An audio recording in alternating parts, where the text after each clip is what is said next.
All right, I'm hitting record. Hitting record? Yeah. Face on. Face is off. Face on. Face off. Can't wait for Two Faces, Too Furious, dude. This is awesome. Two-Faced, Too Furious, yeah, dude. It's going to be sweet.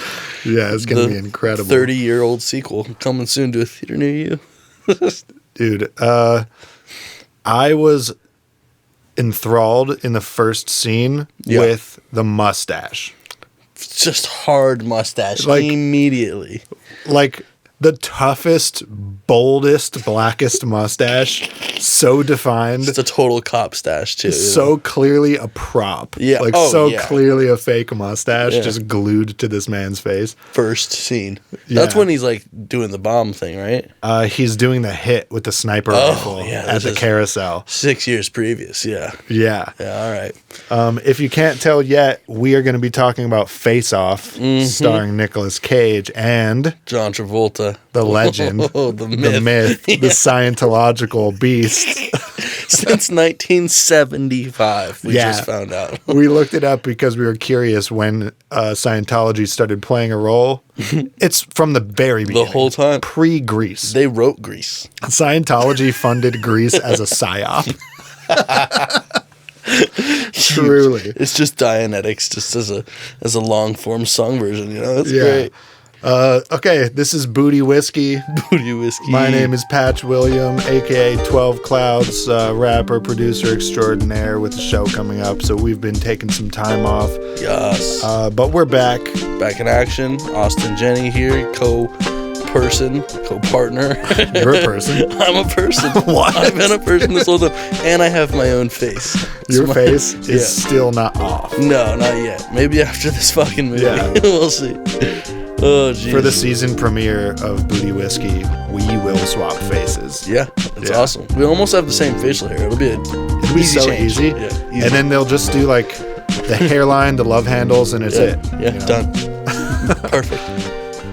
This movie was scientifically ahead of its time. Yeah, you're right. I didn't know they could do all that with lasers and stuff. That's Yeah. pretty cool. They were like 3D printing a guy's ear Yeah, out of like synthetic flesh in that lab. with lasers. Yeah, with the lasers and some sort of blue material. I didn't know lasers could add matter to something. that's pretty neat. Yeah, the science was incredible. Yeah. I read while we were doing a little research that it was originally written to take place 100 years in the future. Really? Yeah, Wow. to make the science more plausible. That would make a lot more sense. And the producers were like, nah, make it now. 97? 97. Nice, bro. Year before Yeah. I was born, baby. Let's go. Yeah, so 1997, face-swapping technology is fully actualized. It reached its peak in 97. It's even better now. It's, yeah. Yeah, we're still doing it today, but it was high quality in 97. Very Looked high good. quality. They just used a laser to just... All you have to do is etch out the like perimeter line of the face, Mm-hmm. and all the interior tissue just disconnects. Yeah, it just comes off. You can use a vacuum to go suck it right off your And then to face. get it on someone else's face, you just rub it in. You place it down like paper mache and just massage it back into the tissue. And it just, with the new anti-inflammatories these days, Every it's time. just days of healing, not months. Not weeks, not months. Not weeks. Days. Yeah, days of healing. This is 1997. with all these new anti-inflammatories. We ain't worried about a thing with Y2K, all right? We got new faces, new braces. Amazing. So this was a big, dumb action movie. So dumb. All caps, dumb action movie. 90s dumb. Yeah. Like, somehow more bombastic than The Rock. Yeah, we were talking about the boat chase at the end of this movie and comparing it to the car chase, the Hummer chase in The Rock, and trying to figure out which was more bombastic. I really feel like the boat chase was more ridiculous, dude. It was. There was parts from the trolley scene. Yeah. You know, like the interaction with bystanders, I thought made it more insane. But, you know, you can't just launch a boat through a boat. Dude, like that. a police boat pulls up with 5 officers and assault rifles, and they go on the loudspeaker, and they're like, you know, stop that boat. We're going to shoot. instantly, John Travolta just uses a tiny ass submachine gun, little handheld guy. He just points and shoots, basically hip fire, hits all 5 cops perfectly. They all go launching off the boat. It's like a half a second of time in the movie. Just dude, death. The physics of that gunplay is so unbelievable, but it's not even close to the most ridiculous thing that happened in that scene. The whole movie's gunplay was just insane, man. Like, there's no realism ever, really. The amount of dual wielding pistols. Everybody. In the first scene, both Nick Cage and John Travolta's characters are chasing each other around an exploding airplane hangar, and they're both dual wielding pistols. Just like twice the fucking. They're doing the Frank Reynolds thing where you just like, yeah, you like punch the gun into the air as you shoot, bang, bang, bang, and then I started blasting them, and you have to like move your arms as you shoot. Like that's horrible. Yeah. Like I've shot a gun before, it doesn't work. It's not proper. It doesn't work. Shooting technique. But it looks great on camera. Definitely. I wouldn't have him not holding 2 guns. That's half the action, baby. Castor Troy has those 2 gold-plated pistols, which he keeps in mirrored harnesses, holsters on his back. His lower back. It's a terrible spot for guns. He has a tramp stamp double pistol holster. Leather, too, baby. Yeah, let's go. Very sexual.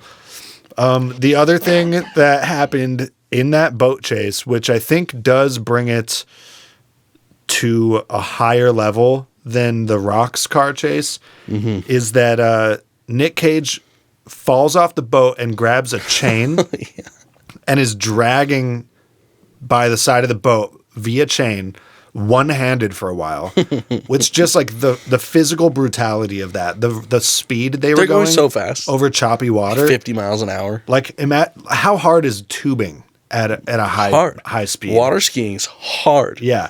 So he's being dragged by this chain one-handed. He figures out he finds it within himself, the physical wherewithal to first of all correct himself.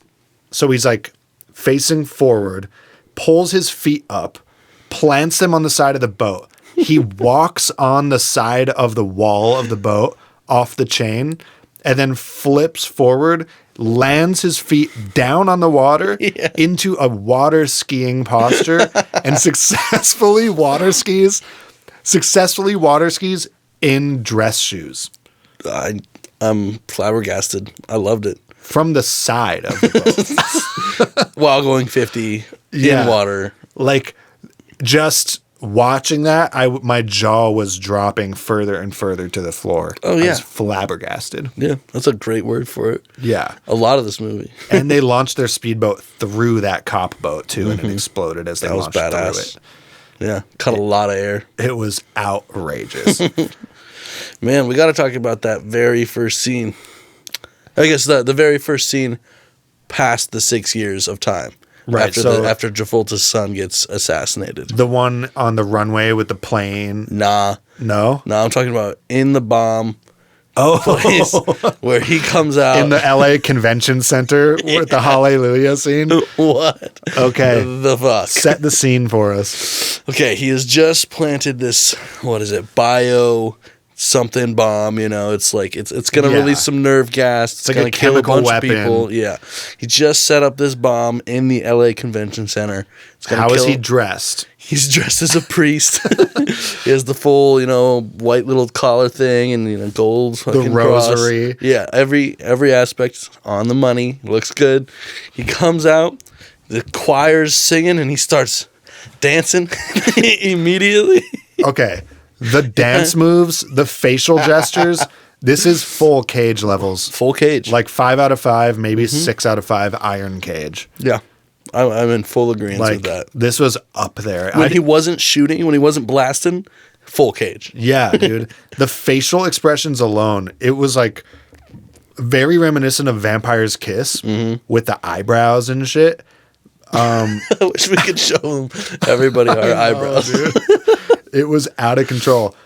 But him dressed as a priest, dancing and doing the facial expressions to a full choir singing Hallelujah Yeah, was unhinged. whipping his head around. It's like, Yeah, he was like Hallelujah. then he walks up to some poor choir girl and like gets behind her and starts like telling her all Yeah. these things and like kissing on her neck a little bit and then slaps her ass. Well, I think she was the accomplice. Okay, Yeah. that was never like, clear to me. It wasn't that clear, but I think it was the same woman that you meet later. Okay, with I the think kid. she helped set up the mission and infiltrated the choir. That makes a lot of sense because I thought it was just some sweet That choir was girl. so weird if he came up to like a totally unknown innocent That's woman. what I thought. He whispers in her ear. He's like, what does he say? I don't know. It's sexually unhinged Yeah, too. He like yeah. almost licks her face and he's like, like in her it's ear. fucking in here. Oh. Fucking weird. Slaps her ass. Yeah. Dressed as a priest. Yeah. In front of the whole choir. Oh yeah, everyone's right there singing. Yeah, It's disturbed. yeah, and then that's just the end of the scene. It's an amazing intro to Castor Troy, though. Yes, it really shows you who he is. Yeah. Yeah. Then he gets out of there. He's successfully planted the bomb. He meets his brother and other goons at a airplane and a runway. And Brother's a weirdo. his brother's fucking insane, but like weird insane. He's like, like Pollux. emo. My name's Pollux Troy. Pollux Troy. Oh, brother. I hate it when you call me bro. I hate it when you call me.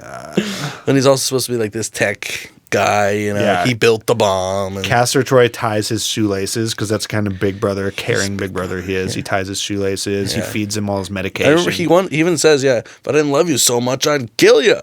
It was like, okay, Because that was actually one of the big plot points. The Yeah. brother makes the mistake of buying their plane tickets with his own money. Like, that's how John Travolta's character finds him in the first place. Gotcha. That makes sense. They track the name off the credit card. It's Pollux Troy. And they're like, he never goes anywhere without his big brother. And they go and they find him at the runway. And then the whole plane chase scene ensues, which we should talk about that too. But, For sure. Yeah, the fact that he doesn't kill his brother shows the depth of his love. It's a low bar. It's a low bar, but That was a low bar. he but says, cool. he's like, if anyone else did this, They'd be dead. they'd be dead. You made a big mistake. Oh, yeah. Plane scene? Well, yeah. Okay, so John Travolta's character, Sean Archer, FBI agent, he's on the case. We should mention in the opening scene, Castor Troy tries to assassinate this FBI agent At and a carousel. as a byproduct accidentally kills his son because he's on the carousel with his son. So we've got like a lot of emotional baggage and it's a personal vendetta for him. So he's been on this case for 6 years trying to catch Castor Troy and the guy's like a ghost, Yeah. you know. So finally he gets word that his brother bought these plane tickets and he's like, well, okay, that's our first lead we've had in forever. And he's like right on the trail. Yeah. They show up.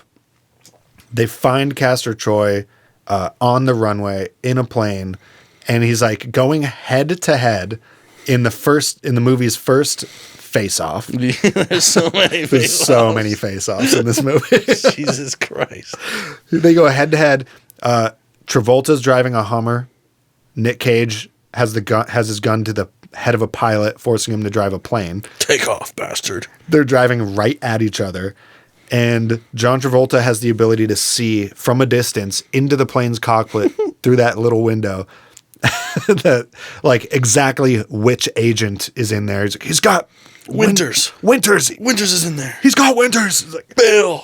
and he like swerves at the last possible second. It's so ridiculous.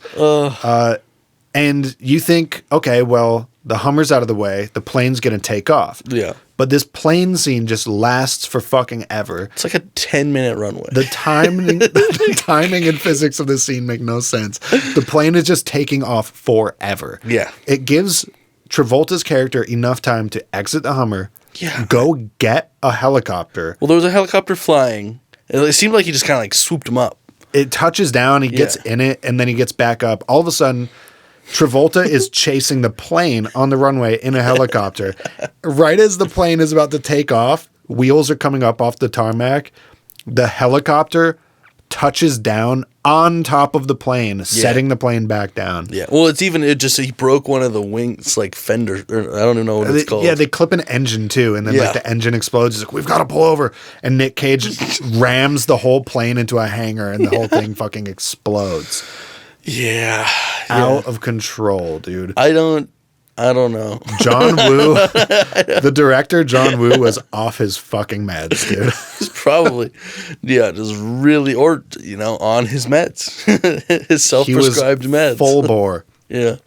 They blow up the plane into a hangar, and then Travolta chases Nick Cage on foot into this, like, it goes from, like, explosions and actions to, like, dark, quiet shadows. 1v1 chase. It's like a 1v1 chase. It's quiet. You can hear like the echo of the footsteps. Yeah, they're in like a deeper hangar now. It's kind of unclear. It's like a big. It's jet almost like engine. a cavern. Yeah, it's like an engineer's cavern.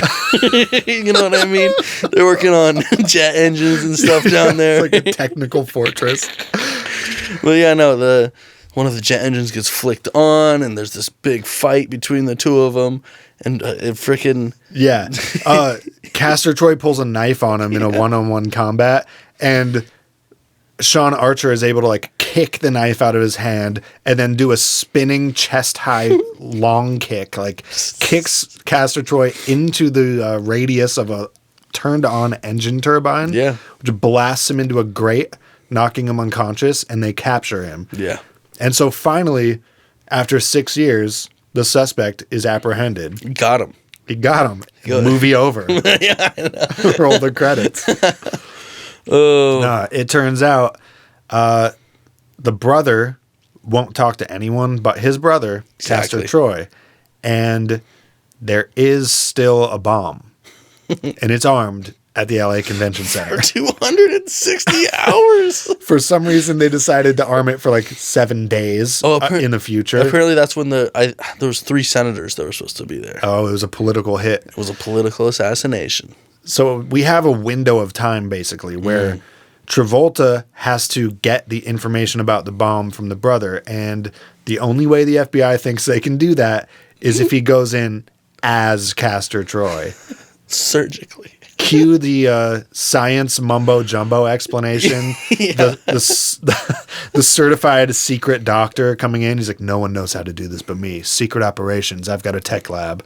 And he's got lasers and techniques and anti-inflammatories. But they go through the whole scene of explaining it. And, the basic premise... I mean, I'm sure everybody knows Face Off. If you don't, get out there and be somebody. You got to watch this movie. Take someone's face and figure it out. Take it off, put it on your own. They swap faces. Yeah. At first, he's reluctant, but then he realizes... it's the only way. It's the only way to do it, man. He's got to close this case for good. He's got to get Castor Troy. He's got to get that bomb. Dude, people are going to die. He's got to get in there and get that bomb. So he agrees. Yeah. He lies to his wife. Leaving his wife in the dark. And you can tell that, like, while he was obsessively hunting for Castor these last 6 years or whatever, he's just been completely neglecting his wife and his entire family. Their relationship is suffering. Terrible, yeah. Her diary later reveals that they haven't had sex in 2 months. Mm-hmm. He's been missing all their date nights. He has a fake daughter. He's got an emo daughter that keeps changing her style, and he's bad at parenting her. What are you supposed to be now? I'm supposed to be me, Dad. Like, I don't get you. Oh, yeah. So he wakes up, and now it's Nicolas Cage again playing John Travolta's characters. So now we've got the actors for the first time switching characters in the movie. Nicolas Cage is now Sean Archer. And currently still Castor Troy is just in a coma. Yeah, with no face. Yeah. But he's about to wake up, and he gets that face. He like realizes what happens. He's smoking a cigarette with no face. Yeah. Technically, he has no lips. I know. I wish they actually would have showed it a little. Yeah, they show like 1 second little moments glimpses. Of like his little red fleshy facial absence. Mm-hmm. But it would have been cool if they went like full like Ghost Rider. Yeah, like show me the melting flesh. I want to see it. Yeah, absolutely. But yeah, Sean Archer is now wearing the face of Castor Troy. He goes and infiltrates the prison where his brother is and gets the information out of him. He like successfully dupes him. Yeah, pretty easy. Pretty easy. And the brother tells him where the bomb is. And then he reveals himself. He's like, "You are such an idiot." Why would you tell me? Immediately lets go of the information. He's like, "I'm the FBI agent." And like, okay, fine. Mission accomplished. Yeah. But the problem is, You're in prison still. well, he's in prison, and then Castor Troy, back at the lab, wakes up, calls his goons.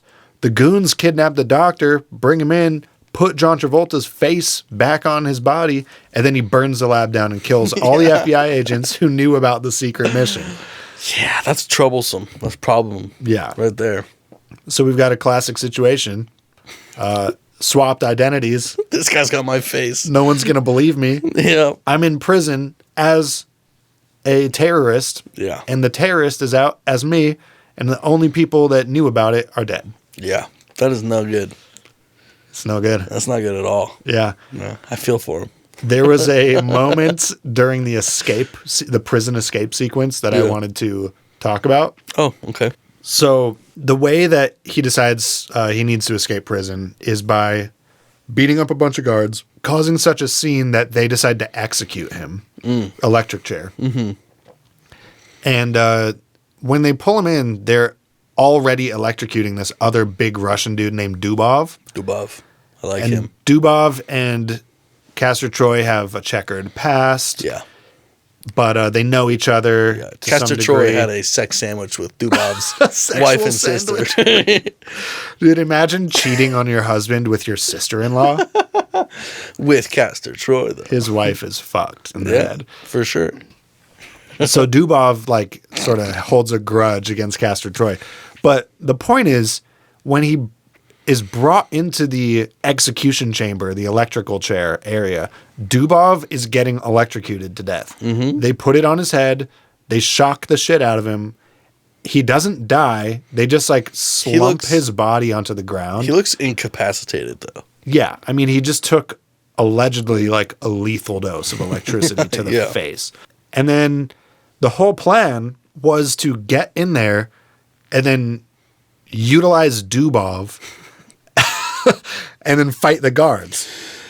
But like Dubov was fully just electrocuted, and all it takes for Sean Archer to like make this plan work is he just goes, "Dubov, I never had sex with your wife. I never had sex with your sister.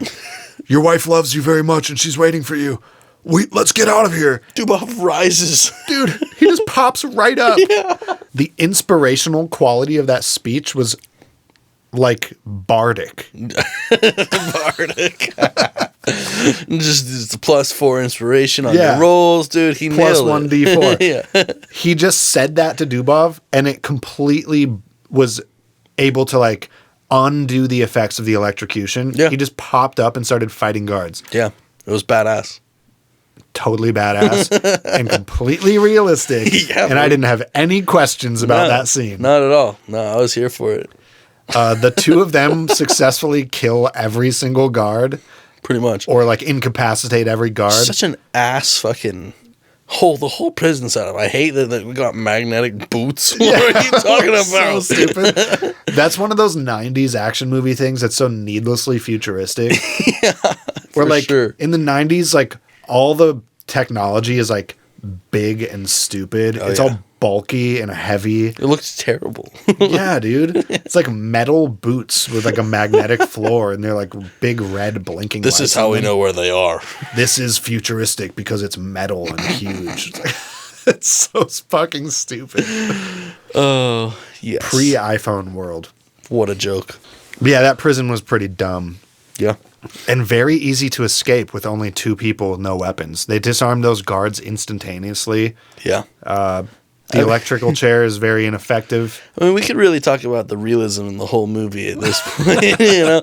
I mean, not even just the realism, but just the level of depth that we were presented in this movie was pretty surface value. Yeah, It was just to entertain, you know? I don't think they were trying to spark too many moral quandaries in my Nothing. in Not my even head. close to what The Rock gave us. No, definitely not. Zero philosophical insights were presented in this movie. It's like this guy has his face, and he has.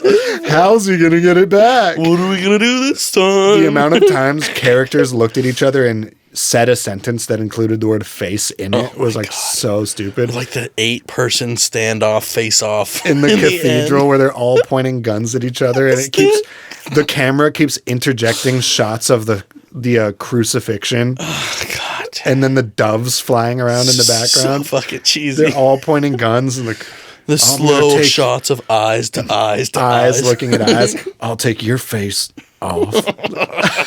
I'm gonna take his face off. And they keep doing this with their face, putting their hand to their face and pulling it away. Face off. He's like, yeah, we're taking the face off. It's like, you're not getting any drugs anymore. No. Dude, yeah, that was so silly. The whole John Travolta, Sean Archer's, his face touching thing. Oh, God. From the very first scene when his son dies, he like runs his palm across the face of the little like kids. open palm with like the fingertips. Yeah. Open. Like, touches the kid's face and like strokes the face from forehead to chin. Face on. He's like, I will touch your face. It's such an emphasis on faces, dude. But like not in a way that's creating layers. There's no levels of meaning. It's just like the title's Face Off. So let's include shit about faces. Yep. We're gonna touch stupid. faces. We're gonna cut faces. We're gonna look at faces a lot. Like you're gonna get an up close face shot, and I'm gonna say the word face. But no, that's how Sean Archer he proves to his wife. Right Yeah, he touches her face. Yeah, in the as end, Nick Cage, and she knows that that's him because only he does that. He touched my face. And they all touch each other's faces so much that it's like their calling card in that family. It makes me so uncomfortable. I know. Yeah, no, the face allegory in this movie wasn't my bag. I'm gonna put it out there. Yeah, no good. No. Really surface level. Yeah. This was the quintessential, just like dumb action movie. Just 90s, baby. Huge explosions. Yeah. So over the top. Worst, like unrealistic gunfire. The amount of times that Nick Cage does like forward somersaults and like So unnecessary. like sideways flips and shit. He's not dodging anything. He's not getting anywhere faster. It's for movement. It's just for movement's sake. He just does them. He's just doing these flips just like because John Woo thinks it looks cool on camera. I don't even think it was John Woo's idea. Nick Cage was insisting. He's like, I learned how to do this over the summer. I've been watching a lot of John Travolta movies. Yeah. He does this in Michael. Did you know that he's a black belt in judo? Oh my God. Yeah. Awesome. Noteworthy lines from the prison guard at the Magnet Boot prison. He says to him, like, you belong to me now. What I mean is very literal. The Geneva Convention doesn't even know we exist. He's like, you are mine. I can Your do ass anything. is mine. He literally is like saying he's going to commit like war crimes against humanity on you. The Geneva Conventions don't even know we exist. That's such a you don't need to bring that up at all. That's an unhinged thing to say as a prisoner guard. He was cartoonishly evil. Oh, I know. And he says, I'm going to fire you when I get out of here. I'm going to get you fired. He says it as Castor Troy. Oh. He, during the escape also, he gets out on the roof and realizes that the prison is on an oil tanker or like an oil rig. Yeah. And he's out in the middle of the ocean and he's like, oh, fuck. But then it shows you that the shore is actually not that far. Just like a So he mile. jumps off and swims to shore. But there's a fucking helicopter right there. And I just don't understand how they lost him. Well, they didn't even show them looking for him. Yeah, it just cuts. The moment he's in the water, gone. And he has the biggest, most unhuman splash. It's like ever. a semi truck fell into the ocean. It's like a huge crater of water. It's got a lot of weight. It's got a lot of it just density. cuts from that. The helicopter doesn't bother chasing him, and it cuts to the FBI office. John Travolta, who is at this point Castor Troy in Sean Archer's body, is just learning that Castor Troy has escaped prison. And they're like, he wouldn't be stupid enough to come to LA. He's like, he looks at them. He's like, he's already here. He's like, if I know anything about Castor Troy, he's already here. Then it cuts back. And yep, he's in LA. Here. He's like, he has a vehicle. Yeah. Driving around in the dark. No shoes, though. Still no shoes. Yeah. They really just, they cut through a lot of the plot. They just like cut from moment to moment. Well, it's probably a good thing because this movie was 2 hours and 20 minutes. That's what I was going to say. Like, how is this movie so long and they still aren't showing you like half the things that are supposedly happening? I don't know. In like the back half, like I would say halfway through the back half, I started to kind of like really lose me. Yeah, I was like, this is enough. It's like, I get it. The problem with this movie, I would say, if we're going to take a serious approach to like critically viewing this movie, yeah, the problem that it suffers from is that it is shallow and stupid and long. This could have been a banger hour and a half movie. Yeah. Banger, tight, if it was crispy. 90 minutes, the exposition could have been a little tighter. Mm-hmm. The action scenes also, even though this is an action movie, they're still really too long. They're really milking it, dude. Like the runway, bro, the boat scenes, all of it. Overindulgent. John Woo is just indulging himself too much. Yeah, I know. We should look up the budget too for this. I saw it made like $270 million. So I mean, it was probably like an $80 million budget or something. I don't think I'm gonna watch it again for at least a couple of years. The budget was 80. Ooh, they earned a 270. Yeah. But yeah, it was just too long and too stupid. Mm-hmm. Like if it was short and stupid, great. I love that formula. I like dumb action movies. I need substance if it's gonna be 2 hours. If you're gonna drag me for 2.5 hours with nothing to like feed me with, and it's just like it's just line after line about faces. Yeah, and it's literal faces. It's just the same characters pointing two pistols at each other, doing creepy shit, you know. Yeah, John Travolta's creeping on his daughter. It really starts to drag. There's just nothing to justify the runtime, really. No, not at all. Yet this had a 93% on Rotten Tomatoes, so who the fuck are we, I guess? You know? Yeah, I mean, it obviously did well at box office. Yeah. It was featuring two of the biggest actors at the time. Yeah, as far as action movies go, though, in the 90s, I mean, I'm sure this is probably a lot more gratuitous than most as far as like the amount of action that you're getting. So you probably wanted it to be that long. Yeah. People were probably stoked. I mean, honestly, if I start to rack my brain for like late 80s, early to mid 90s action movies, I am coming up with a lot of like ham-fisted dumb movies. Like, I bet there's so much that are worse. If we ran through like, for example, Wesley Snipes' filmography, some of those movies are so stupid. Demolition Man, Sylvester Stallone movies, like Jean-Claude Van Damme was big, Chuck Norris, Arnold Schwarzenegger. Yeah, those are all so shallow. These are the kind of movies that were crushing at the box office from like 85 to 90 till 97, really. So like suburban white dads just going in and loving it. Yeah, dude. Like literally, exactly. That's all it was. The middle class was booming, and these white dads had so much money to spend, and they're taking their family out to the movies every time Arnold Schwarzenegger drops a new flick. Yep, that's it. That was the target audience for this movie. The 6 Days slapped. Did you see that one? No. Okay, well, we'll get that. We'll do an Arnold Schwarzenegger miniseries someday. That'd probably be worth it. There are some ridiculous. That's another one with body swapping. Cool. Except they're both played by Arnold. It's just the face-off formula, but one actor instead of two. It's an evil clone situation. Oh, perfect. But yeah, I mean, when you compare this to like the sort of run-of-the-mill action standard of the time, I bet it's better. This was more interesting, I think, of like a sci-fi plot and like... Well, the concept's pretty neat, you know, overall. I mean, it's not deep, but it's a very unique concept.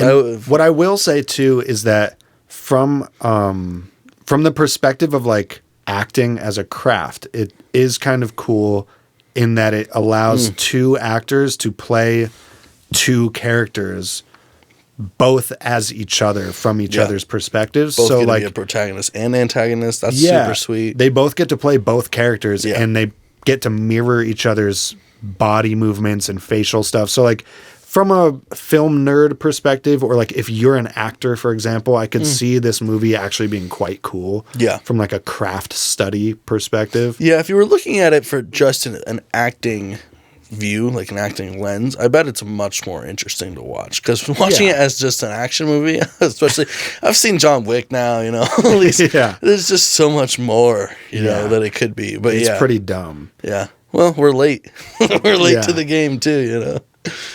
And dude, boat scenes just aren't that cool. No, I know.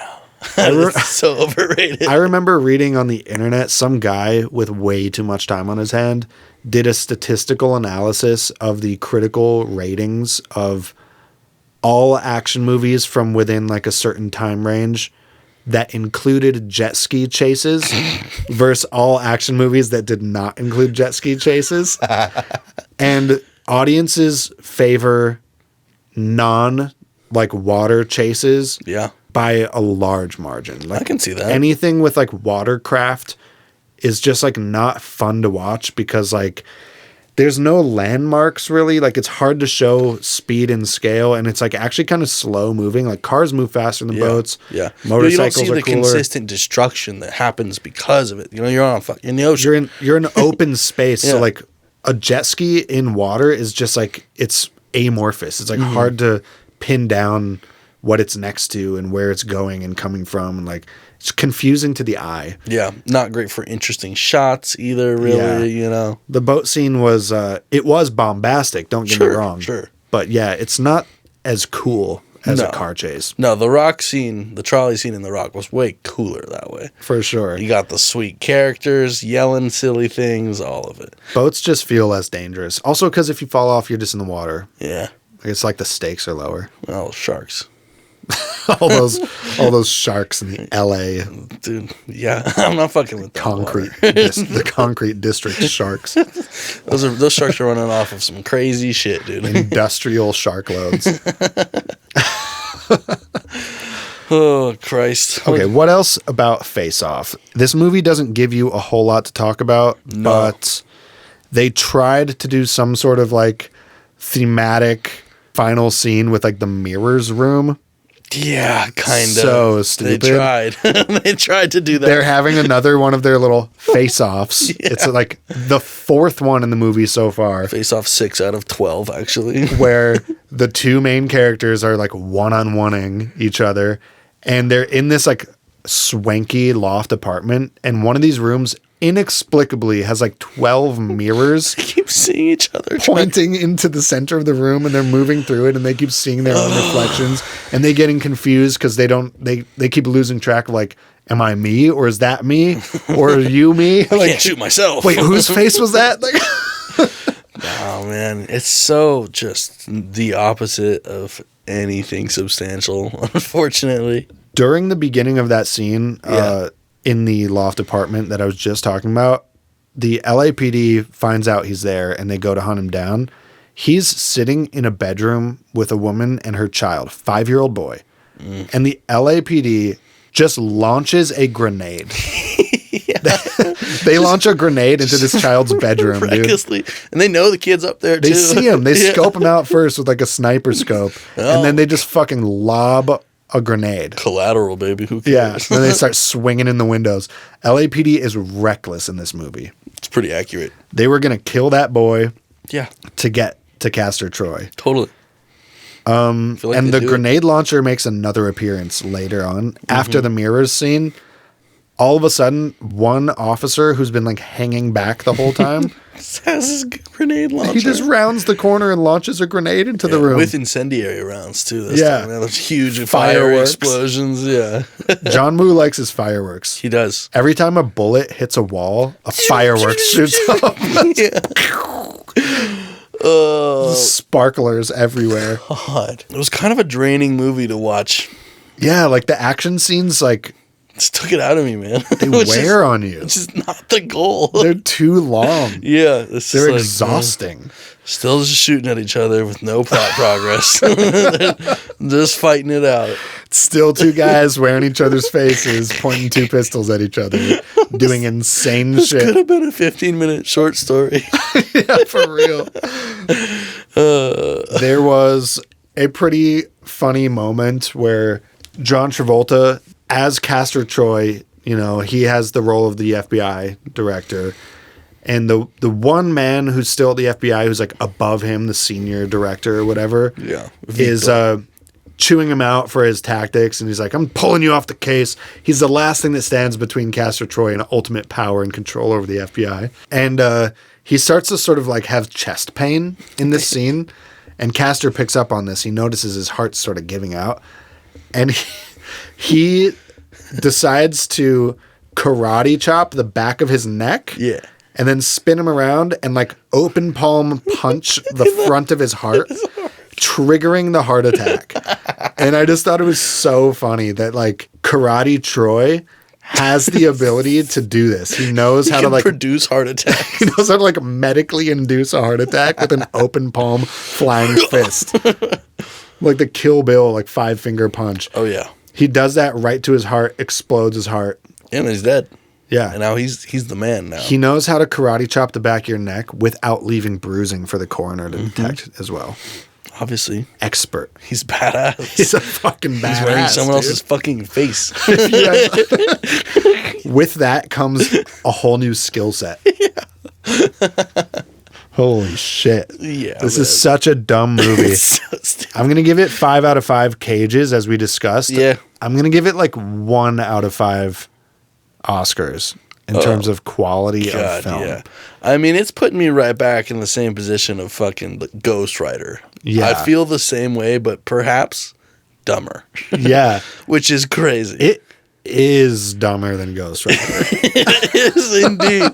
Because like Ghost Rider is at least like internally consistent with its story. Yeah, themes of death and all these things. But and the way the screenplay develops over time, like the pacing is decent and like things happen that are logical and progress the story. Like Face Off is just like one continuous barrage of dumb gunfire, gunfire, shitty fucking acting sometimes.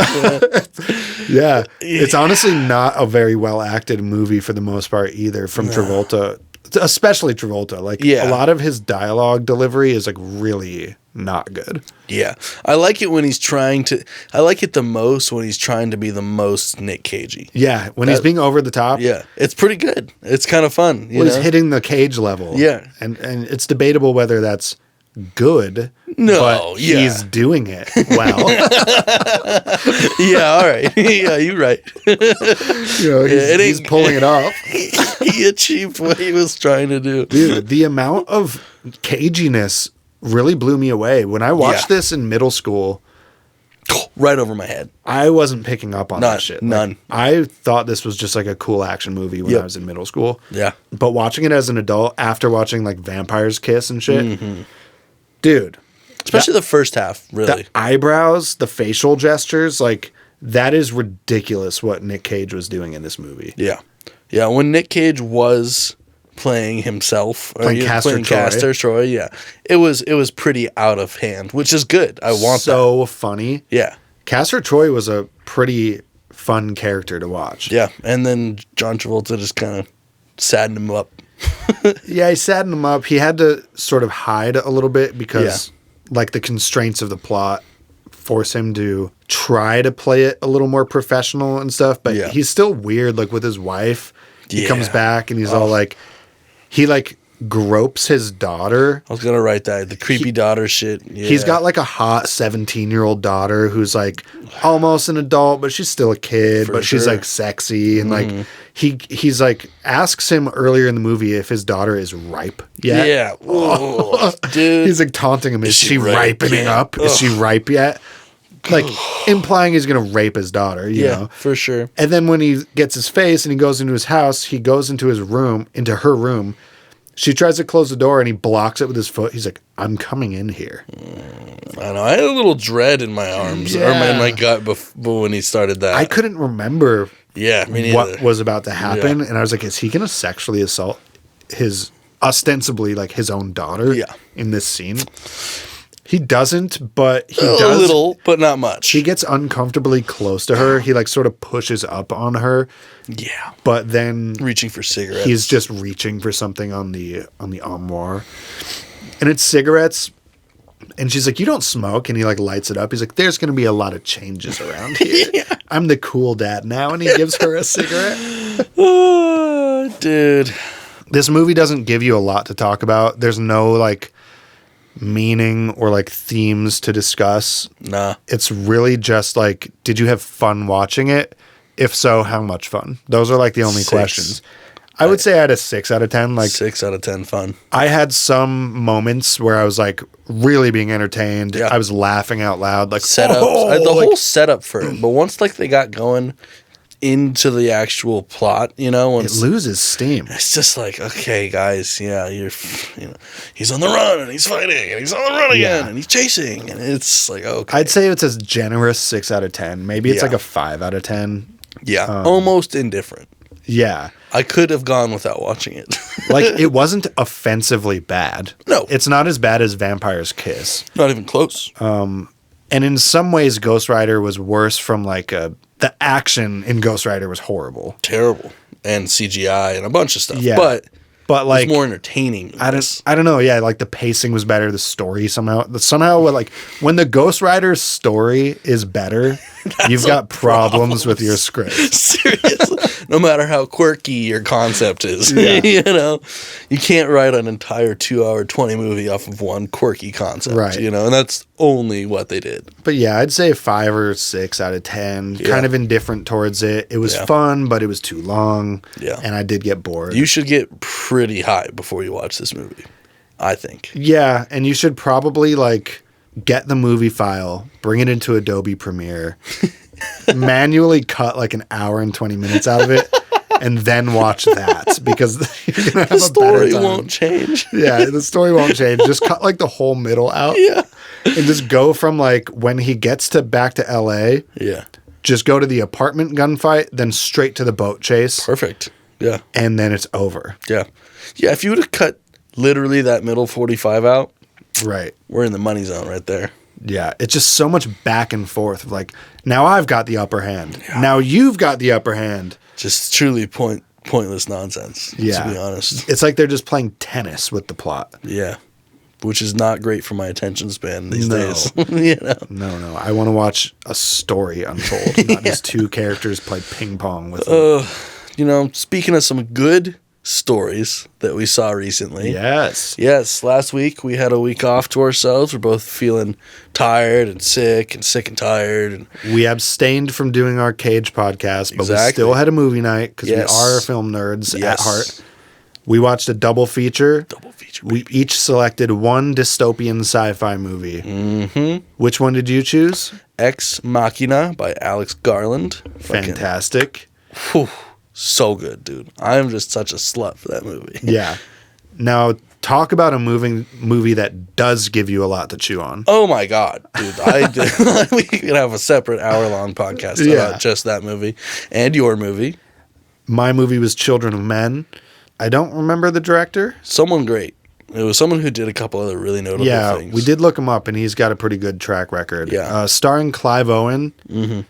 And it's I mean, I'm sure people are familiar with it, but in case you're not, it takes place in the future. The world is sterile. Like, humans are sterile. Mm-hmm. And there hasn't been another baby born in like 20 years or something. Yeah, a full like that. 18 years. It was a full generation.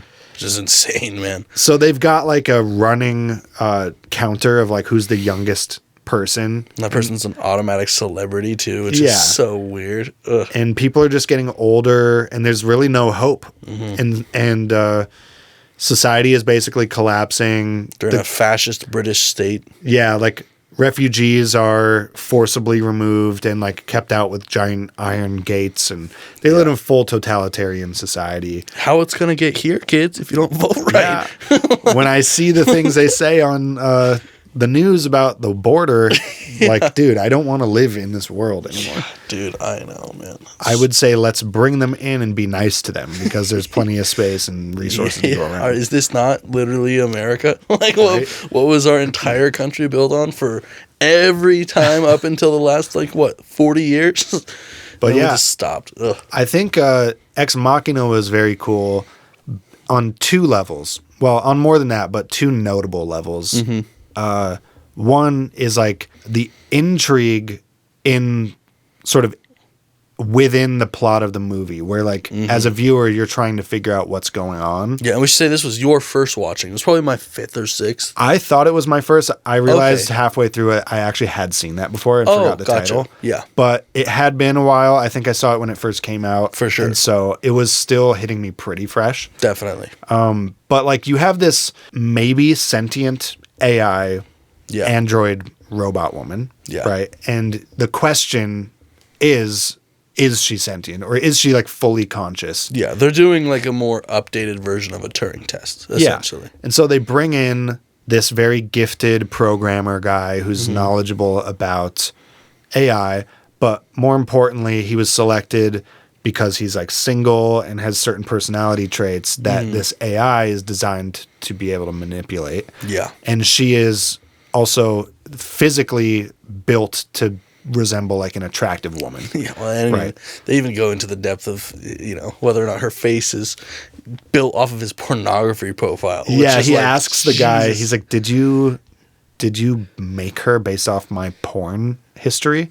He's like, we don't need to go there. But the implication Yeah, is that yes. obviously. So Yeah. she's like physically his dream woman. Mm-hmm. And his task is to figure out if she's fully conscious or not. Is this Yeah. like real intelligence or Yeah. is it quote unquote like just a computer? Is it just really good chat GPT? Yeah. Or is this essentially a person now? Yeah. And Full so, sentient as a viewer, intelligence. you're watching this mystery unfold, and it's very cool. But then, love it so also as a thinker, you are confronted with these ideas, like philosophically. Mm-hmm. After the movie is over, they stay with you Definitely. about concepts of intelligence and Yeah. consciousness and morality. And one day, would we be able to create a computer that it would be immoral to turn off? Exactly. I mean, I don't know if you know this, but that was actually my thesis paper that I wrote for my senior year to graduate college. what? That's such a perfect movie. Yeah. No, I had no idea. I That's so tried to cool. answer the thesis question. Is it possible to create a computer or turn on a computer that it would then be immoral to turn off? My answer is yes, Yeah, just to cut to the for sure. to the chase. I mean, I think for sure. But the idea is you separate the concept of personhood, like moral personhood, from humanhood. The status of you biologically is a human. The status of you morally is a person. Yeah. And in common language, we conflate the idea of being a person and being a human. We say people when we mean humans. Yeah. Or we say people and we're just referring to all humans because those are the only people we know so far. Yeah, I'm the only intelligence like that. Yeah, but it's possible theoretically that like dolphins could be people, Yeah. cephalopods, maybe someday like cats, dogs, orangutans, like these creatures, these non-human creatures could develop a human or a human level of moral thinking and personhood. Yeah. There's no reason why that would have to be restricted to like a biological life form. Like, Exactly. I mean, it know. very well could be, it's an artificial life form as well. Yeah. But that's not happening for at least a couple more years, I hope. It's certainly a can of worms. Yeah, no shit. Once you get into that, you have to change everything about your society. Everything. I mean, the day that does happen, where we might really have to make the big question, like, are we going to give these things, or what are we going to call them? Are we going to give them rights? Are they going to... I mean, dude, think about the last 500 years of human civilization. Yeah. And this is humans on humans who are pretty indisputably persons. Yeah, definitely Like people. slavery in America, Yeah. right? Black people in this country didn't even have the right to vote till like 1965. Women didn't have the right to vote till like the 20s. Christ. Or was it the 30s? I kind of am shaky on my suffrage history, but, you know, look at the way humans treat humans and then think, even if we know factually that like these AIs are like conscious, sentient beings, we're not going to treat them well. Yes. I mean, I think they're going to be our work slaves. Definitely, but yeah, you're most likely 100% right. It'll take a long time, I think, before some form of like robo civil rights movement like happens. Yeah. I mean, I think eventually that would happen. Like For sure. people will be able to recognize the moral harm that's happening. Like for me, it's like, I think people might see the difference in how much, you know, these AI systems are going to be useful to you, and like even when they are sentient, like they might get treated better because of the value they can produce for you. But that might also just take the flip side, right, and become more of just a tool and separate the I mean, if you think about the cotton industry in the American South with its relationship to slavery and power, like the black slaves were very useful, and therefore it actually worked against their own interests, because the white slave owners like economically could not afford to abolish slavery. For sure. That's basically like why the Civil War happened. Yeah, they didn't want to lose everything they had quote unquote built. They would lose their entire labor force and then their economy would collapse. So they're fighting for the entire system they built. That's gonna happen with AI. It's gonna be so much more too. Yeah. Like all of our software systems are gonna be powered by like most white-collar jobs. Possibly sentient AIs. Yeah. And we can't afford, at least for a long time, we won't be able to afford to give them like voting rights. If an AI voting block became like larger than some sort of like cultural demographic voting block in America, can you imagine the political fallout of that? No, you're right. There will need to be generations of humans who live through their entire lives with those as sentient beings before that sort of reformation would happen. Because right now, I mean, anyone who's alive right now probably wouldn't fully go for it. No, like even me as I'd have questions. I have a lot of questions. Yeah. As someone who wrote that paper that I just discussed, and has thought deeply about this my whole life, I would consider the idea deeply, but as a human who grew up in the 90s with like dial-up modem internet and like Game Boy Color level technology, getting into the murky waters of like genuinely believing that an AI is sentient, my brain probably can't actually grasp that. Like, you're probably speaking right. objectively about my own shortcomings, like I don't think that I could fully believe it. It would take a lot of evidence and probably maybe like an experience like the one that they show in Ex Machina, something like for me that, to like come around, or even some sort of form of symbiosis with your mind and that sort of intelligence. Yeah, if they chip me up and then I can like have a dual consciousness or something. Experience something with another sentient being in a different. That's a trippy type of form it could take, like almost like co-pilot. You know, like Iron Man and Jarvis. Like, boot me up, Jarvis. Like, flame on. Imagine having a bunch of tech in your house the way that like Alexas do. Dude, I love Jarvis. It's actually really cool. Just a rather very intelligent system. Yeah. Okay, well, we could talk for an hour about the way that AI will change our lives. I know, it worries me. We'll just leave it at it will. Yeah. We don't know Drastically. Probably pretty soon. Just get ready for it. Yeah. You're not going to be ready anyways. Nope. But get some condensed soup cans in the kitchen. Who knows where this is going. It's worth mentioning that from the filmmakers' perspective, they don't seem like they were giving some sort of like cheery, optimistic view on it. Not because the end of the movie. Spoiler alert. Yeah, if you haven't seen it, close your ears. La la la la. She the AI betrays the guy and then traps him in the house and just leaves him there. Locks him in. Give a fuck. She kills her creator and then leaves the collaborator and locks him in and just bails out. Yeah. It's pretty spooky. Yeah. So she was highly manipulative and probably we could say immoral or like amoral. Amoral. I would say amoral. I mean, it's just, just a She didn't give a fuck. No, Yeah. you're just a meat bag to her. You're But in the way. if you're amoral, that's like essentially another word for sociopathic.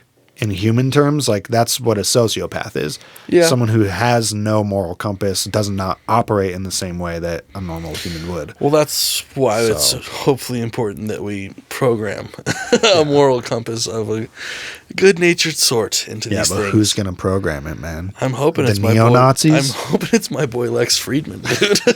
I love him. It's got to be me. Okay, well, The only way I vote for these things is if I program the moral compass. you better start coding. Oh shit, man. But yeah, so Children of Men also gives you a lot to chew on. Yeah. Very different movie, but has a lot of similar themes, I guess. Not so much on the technology, Yeah.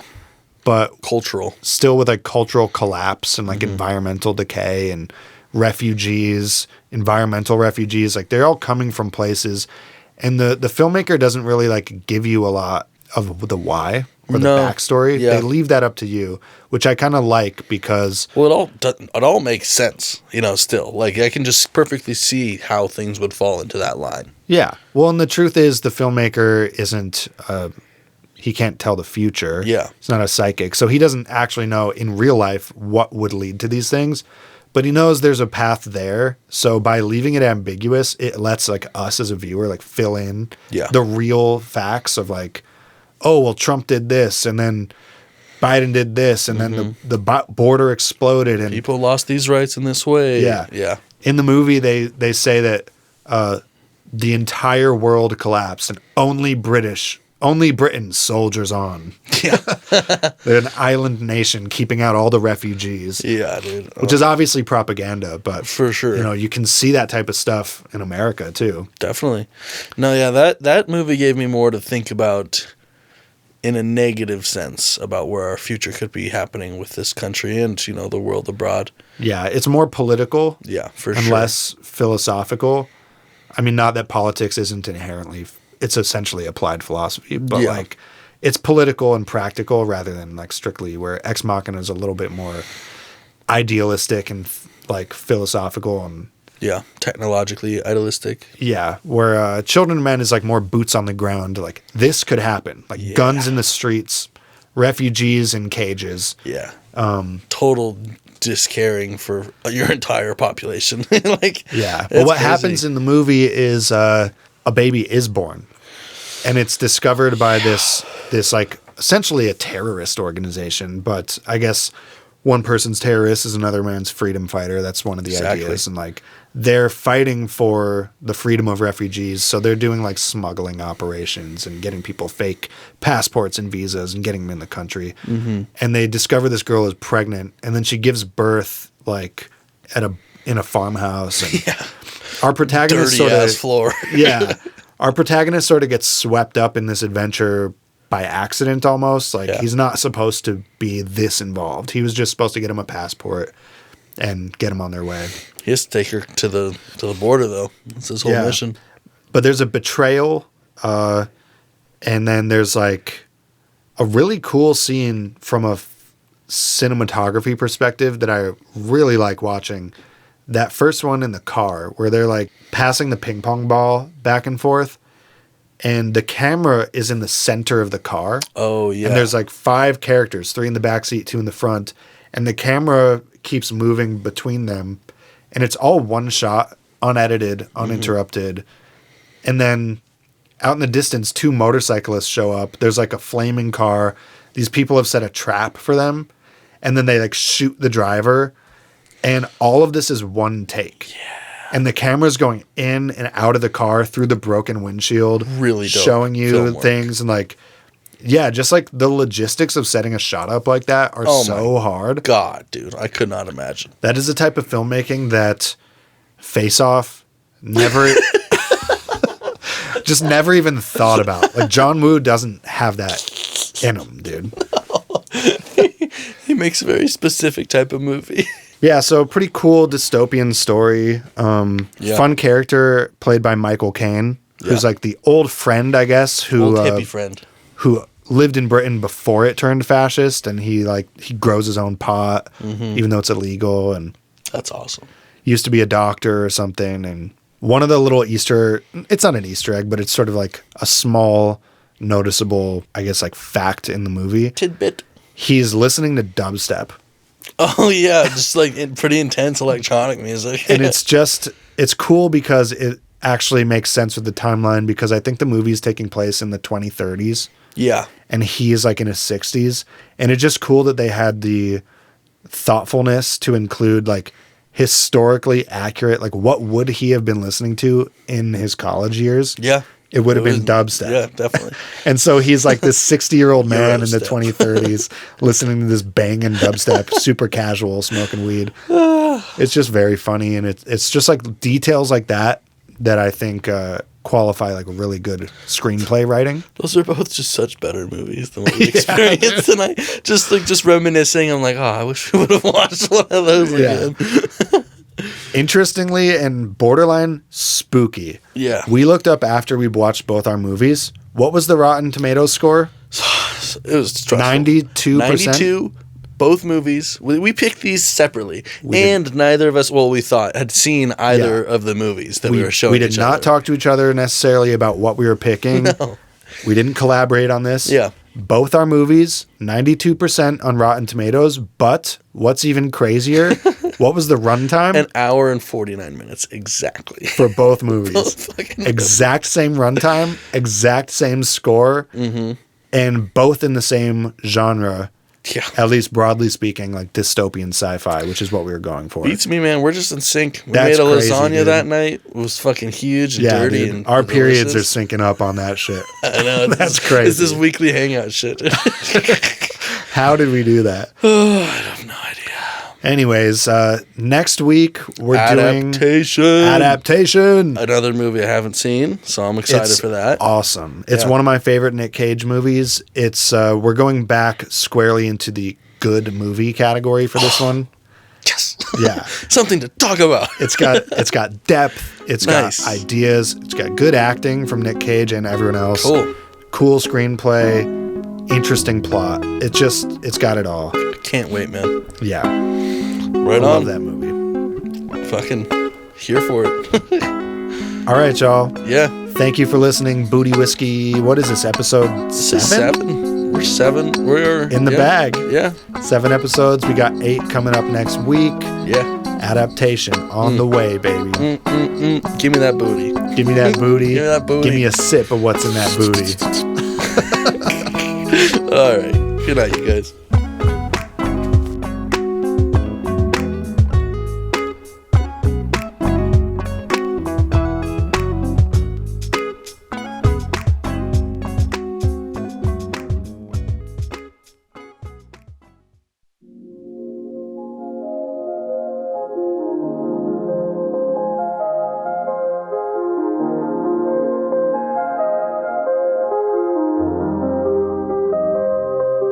Nicolas Cage with 2 guns. John Travolta is gonna come. They're gonna fight on the runway. Only gonna end it one way. Secret surgeon inside a lab. The FBI has a feast to nap. Wearing another man's actual skin. This technology is a factual sin. Steel in the face, it's a chase. Bomb's gonna blow and there's no escape. Cast a Troy will prison break. Now who's wearing whose face? Riding a jet ski, chasing a boat. Water skiing in dress shoes, bodies will float. Submachine guns in LA. Grenade launcher where your daughters stay. Has to kill John Travolta's son. Around his waist are 2 golden guns. They see themselves in a mirror maze. Trapped as a strangers facing each other's gaze.